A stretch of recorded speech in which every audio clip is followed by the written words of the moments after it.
jako akawuwo somero naddala St. Peter Secondary School Bomukalule nja kugamba nti enteekateeka tuzikoze tumanyi bulungi nnyo kyekitegeeza okuba n'abaana kitegeeza kwewa amabanga ng'ebula olunaku lumu lwokka abaana baddemu okusoma bannabyanjigiriza bakubye ettooki mu lusoma lwa ttaamu olugenda okutandika mwe bategeereza ng'amasomero bwe gasaana okusooka okubudaabuda abayizi nga tegannaba kubasomesa bya mu kibiina nga batuuse mu masomero mu St. Peters Bomukalule ne bannanga bannabyanjigiriza abaana mbasaba tebatandikirawo okusomesa abaana abo bintu bya mu kibiina naye tusooke tutuule nabo okuddamu okubajjukanya enneeyisa enkola entuufu esaanidde enkolagana yaabwe n'abasomesa enkolagana yaabwe n'abayizi bannaabwe waakiri okumala wiiki nga nnamba. Munnabyanjigiriza omulangira Ronald Mulondo agamba nti ekya gavumenti okulagira amasomero okukkiriza abaana abafunidde embuto mu muggalo guno okuddamu okusoma si kituufu olw'ensonga nti kiraga ekifaananyi ekitali kirungi eri abaana abalala. Ya gavumenti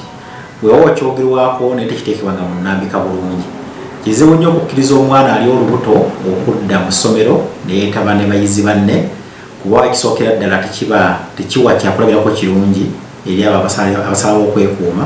Naye n'ekyokubiri ab'ebyobulamu bakimanyi bulungi nti enteekateeka ebeera mu masomero tesobozesa mwana ali lubuto kusoma kuba alina endabirira eyiye. Mulondo agambye nti kati kyekiseera abaddukanya amasomero okukyusa mu byensoma abaana babongerezeeko amasomo g'ebyemikono. Ono ng'ayingira mu St. Peters Bomukalule ayingira mu kifo ekimanyi obwetaavu bw'ensi n'omwana engeri alina okuteekebwateekebwamu ajje mu nsi eyo ey'ebyetaago ebyo mu byenjigiriza mu byamagezi gano aga bulijjo mu by'okwekulaakulanya ng'omuntu n'okutandikawo emirimu. Tulina ebintu bingi mu St. Peters bye tukola wano okugeza tukola obuva mu birime ebya bulijjo.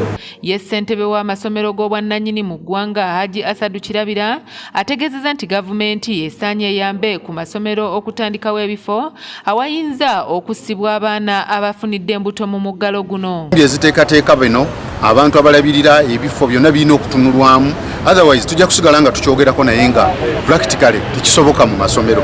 Kyetwagala tukolerewo mu gavumenti tuweŋŋana amagezi tulabe abaana bano bwe kiba kisoboka okufuna ebifo ebiri special we tusobola okubakuumira n'okubabudaabuddira nga gavumenti ebitaddewo n'ebiteekamu abasomesa kiyinza okuyambako nga tetubaleese mu bannaabwe. Mu ngeri y'emu mu keetegekererako okuzza abaana ku masomero abakulembeze mu division y'e Nansana bateeseteese omusomo mwe babudaabudidde abaana basobola okuddayo ku masomero ng'obwongo buzuukuse. Awomya omutwe mu nteekateeka eno Sali Isaac Keith ategeezezza nga wabuuliridde abaana bano okwezza obujja kibayambe okusoma obulungi ate era n'okumalako. Banaye kononekanye nnyo kubanga abazadde bawuliriza tugezezaako okwogerako n'abazadde okulaba nga tusobola okuteminga abaana bano kubeera nga bali mu trade mu mbeera ennungi ennyo naye nga on all oba abaana bali mu mbeera ki tugumirire ekibaddewo tulabe nga tuzza abaana amasomero abaana basomero. N'agamba nti wasaana okubeerawo enkwatagana wakati w'omuzadde n'abayizi mu kusasula school fees bw'atyo n'awanjagira abazadde okuzza abaana ku masomero olw'ebiseera byabwe by'omu maaso ebitangaavu.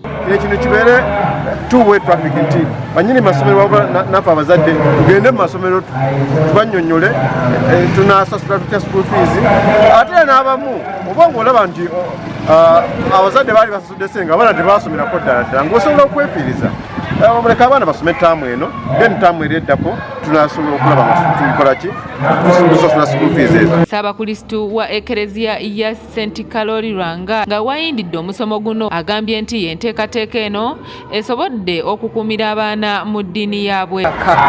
Fakiti tuli myaka 9 nga tukitaddemu nnyo amaanyi okulaba nga kitambula bwe kiti.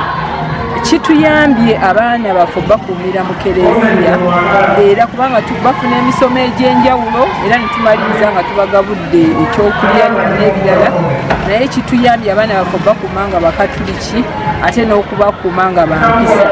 Kanyike Kevins yakusakidde eggulire lino okulwa ABS Television. Abazadde bonna bagenda okuzza abaana mu masomero okuteerabirayo kaadi zaabwe ez'okugemebwa n'abatali bageme tukyalina ennaku amasomero nga tegannaba kuggulwa mugende